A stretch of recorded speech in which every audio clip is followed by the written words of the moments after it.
So today we're going to practice our Ushiro Gedan Moashigiri. So another variation of a back kick.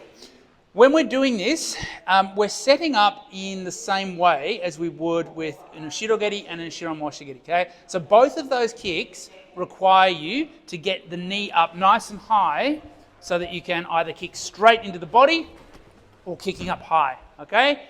We want to do the same thing when we're doing our Ushiro Gedan Moashigiri, okay? So we're bringing the knee up high, but instead of spinning it straight or spinning it up high, we're bringing it up high and then chopping down, okay? So from here, bringing the leg up and then chopping down, okay? Now you can also use this to try and get a little bit more distance. So from here, you're almost sort of stepping into it and then stretching out, okay? Because when you're striking Ushiro Geri, you're sort of set at this certain distance, right? With Gedan, Ushiro Moashigiri, you can sort of stretch out and get a little bit more reach with it, okay?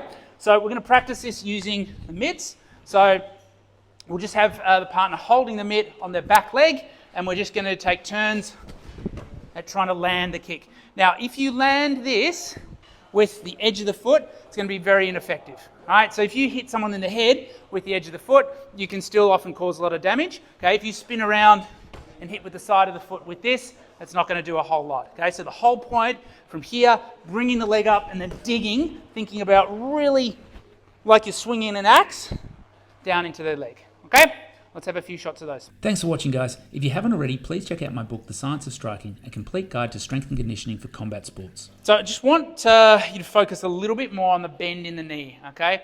And also not thinking of this as a follow-through technique. So when you're doing Ushiro Moashigiri, often you're thinking about following all the way through. So you're making a nice, smooth technique that basically starts where it finishes.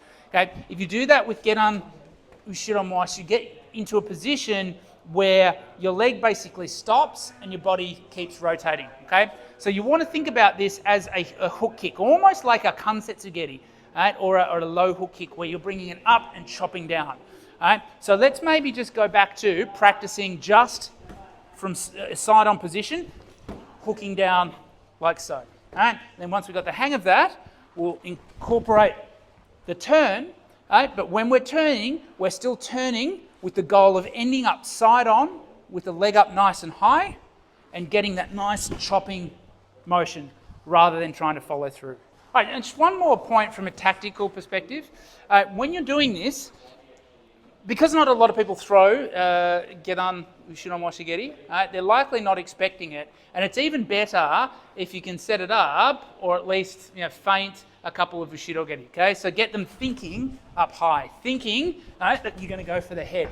Because what generally happens, unless they can time it and move in to cut your distance, right, they're probably, as they see you spinning, they're going to lean back, right, or even move back. Okay, and as they're moving back, that's when you can stretch out and nail them with the kick to the leg. Okay, so when you're doing it, and also just try and think about like looking up, almost like other feints that we'd do. If we were looking up, Jodan to feint Uchudan Moashigiri, same sort of thing.